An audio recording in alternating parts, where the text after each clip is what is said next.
What is going on, my crypto fiends? Thank you for listening, watching, viewing, and subscribing to the channel. I'm Ryan Rotolo, and today we are going to be talking about crypto.com, Vechain, stock to flow charts, and a few other big announcements for the channel. So thank you guys for tuning in today. Now, first, I want to briefly discuss a little bit of a giveaway I want to do for you guys because you have been so awesome lately. I have a bunch of these cryptocurrency hardware wallets that I've kind of just been collecting, and they've been collecting a little bit of dust, and I want to give them away to you guys. Now, let me know in the comment section down below if you guys are interested in something like this. This isn't the official video. I just want to get some input. Now, unfortunately, a couple of these wallets are opened. The boxes are open because I did reviews for these wallets, although they are completely reset, and there's no private keys or anything on them as of right now. So it's literally a new wallet. It is opened, unfortunately, due to me having to do reviews on them. But if you guys are interested in me giving these away to you because I really don't have any use for them, leave a comment down below and let me know. So I have the EliPal, first edition EliPal hardware wallet. This one actually has a Crypto Fiend logo on the back, so I thought that was a pretty cool gift to give away to one of you guys, an exclusive Crypto Fiend wallet. I have a SafePal. This one is brand spanking new. And then I also have three treasures to give away as well. A Treasure Model T, and two treasure black, one treasure black and one treasure white. Now I do have to do a review on these first, but then once that is done, I can give these away to you guys. No questions asked. So again, keep in mind they will be open wallets, so it's really just a matter if you trust me or not. If you think I'm gonna hack into it or something, then I guess let me know and don't accept it. But I want to just give these away because, again, they're collecting dust, and I don't want to just try to resell them or anything like that. So let me know. So moving on, I want to do a little bit of a recap of the crypto.com meetup. I will be posting a video hopefully on Monday or Tuesday of my speech that I gave at the meetup, and some other exciting little montages and stuff like that. But as you guys can see on Twitter here, I did a little bit of a post. Here are a couple photos. This is me and Maggie. She is the head of marketing for crypto.com. And that's us. I have my little MCO card in my hand there. This event was absolutely awesome, guys. Here's me speaking, a shot from behind.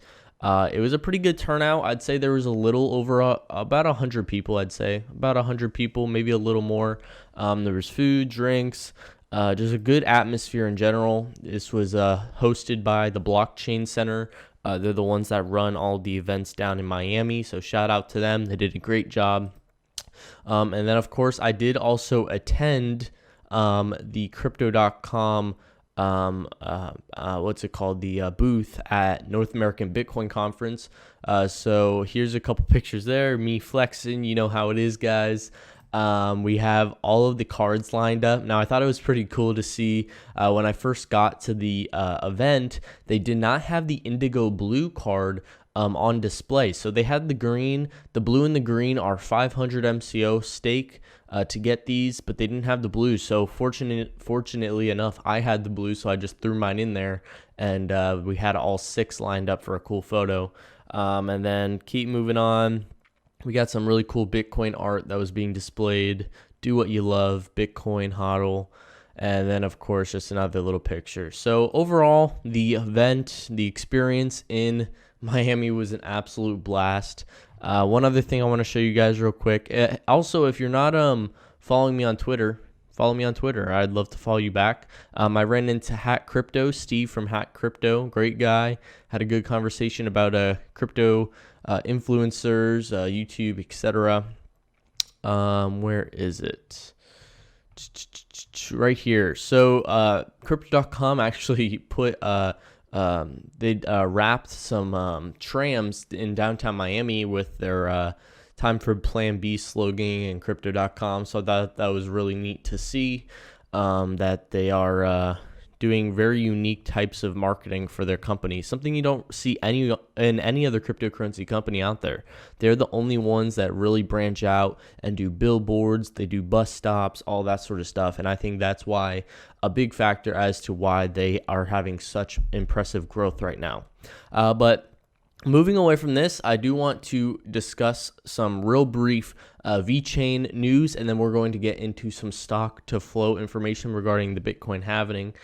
So first off, the chairman for the FDA tweeted about Vechain the other day. Now, it wasn't a direct tweet about Vechain, but it was a tweet to an article that Vechain is working with this Oregon farmer.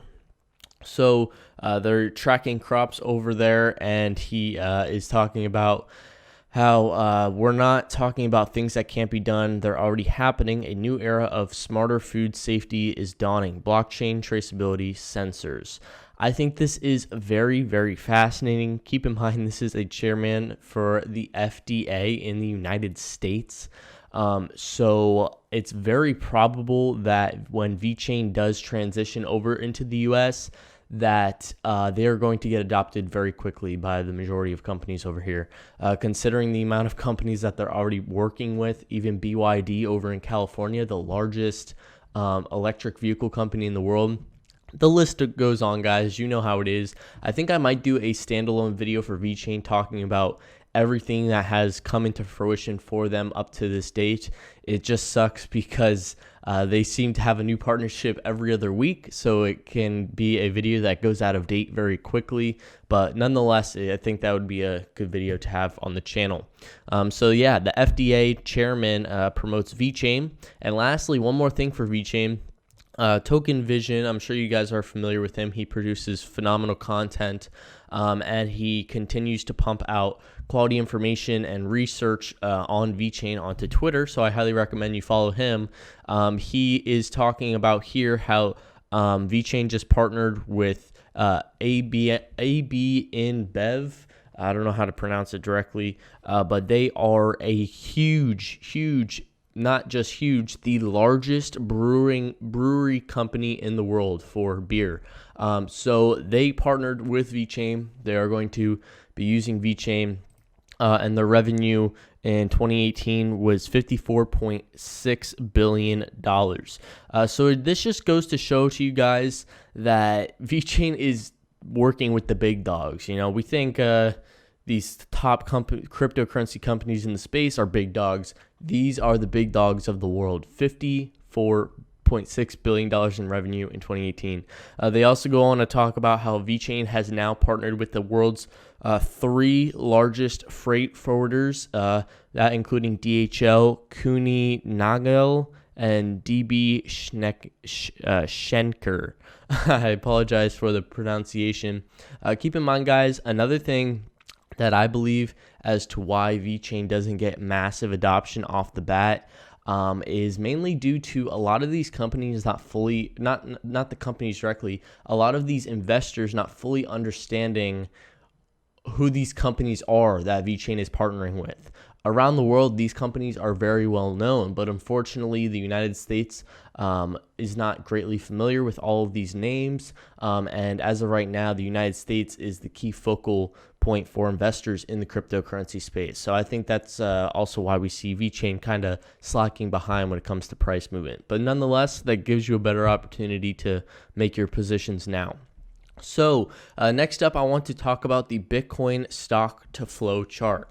Now, this is a chart that you guys have seen all over the place. I'm sure you're probably not necessarily sick of it because it does get exciting. Now, this is a live view of the chart. This is live. I just want to briefly go over why this chart is very promising and what we experienced over the past 2 halvings with Bitcoin and what we could possibly experience with this third halving. And it looks like we are starting to really ramp up to something exciting. So first off, our first halvings were in 2012 and 2016. So as you guys can see, with these purple lines here, that is when the halvings occurred, when there's that sharp purple line spike up. So back in July of 2016 and December of 2012 is when the last two halvings occurred. Of course, you guys know that this flow, this rainbow colored line, that's the flow of the chart. So if you look over here where we currently are at, all these numbers keep popping in front, but we are getting to the dark blue. And as you guys can see, what comes right after blue? The red. Once the red happens, we get a sharp ramp up to orange, yellow, and then we peak at like a yellowish green, and that's where we have our cooldown again. It looks like we are beginning to have this trend where we are going to transition into the red within the coming months. Now, it appears that this red usually occurs right around the halving. At least it did for 2016 and 2012. So just keep that in mind. We probably do have a couple more months of this dark blue movement, but that does not necessarily mean we won't have a steady ramp up in price movement over that time period. If we take a look back to 2012, pre-halving, I have some information for you guys. Pre-halving, Bitcoin rose 663% in 2012. It reached an all-time high of $1,000 or 3,400% only 1 year later after the halving. So after the first halving, Bitcoin rose a total of a little over 4,000% within a 1.5 year period. That is incredible. And of course, people will say, okay, it was the first halving. It can move a lot easier due to not a lot of liquidity having to be in the space in order to move the price. And I completely agree. But if we keep moving on to halving number 2 in 2016, Bitcoin rises an astonishing 383% pre-halving. And within the following year of 2017, we saw a 4,080% rise to our current all-time high of $20,000. The point here is we see a clear cycle that takes place with Bitcoin and this halving. It's so clear as day. It happened 2 times in the past. What's stopping it from happening this third time? And we're only about 113 days away from this halving.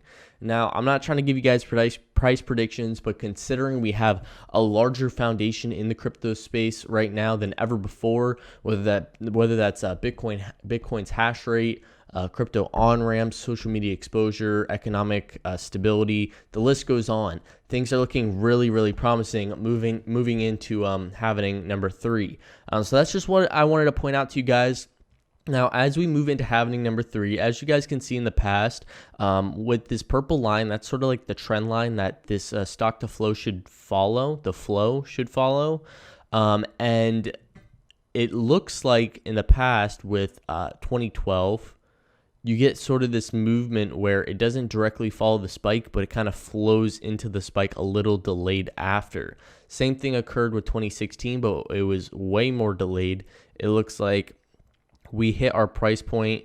It was supposed to hit in about late July of 2016, and it really hit that price point in around October. So a couple months after the purple line. So if we look at this right here, this teal line, that's giving us sort of a prediction as to where the flow should follow, giving us roughly a time frame of April 2021. So about 1 year later from the halving, that's when we should see Bitcoin rise to approximately $93,000.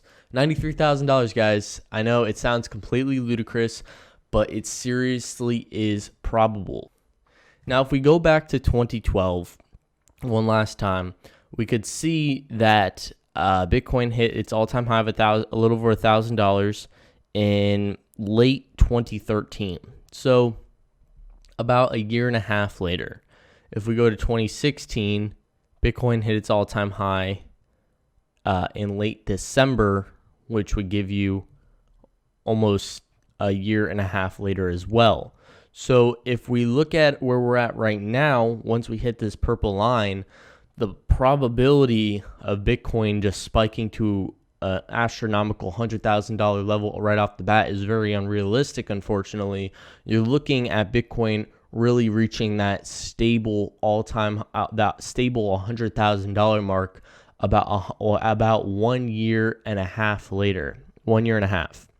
So we're looking at about late 2021 is when it's very likely that we can hit $100,000. Now, that's not to say that Bitcoin can't go completely off track from this course and break $200,000. Like I said, considering we have so many new variables that are playing into Bitcoin right now that we didn't have in the past, like on-ramps, adoption, government acceptance, economic stability, Bitcoin's hash rate breaking all-time highs every day, the list goes on. That stuff can really help influence the price to go a lot higher, a lot faster. So the 1.5 year mark is reasonable, but it's very possible that it could happen way before that. We will just have to wait.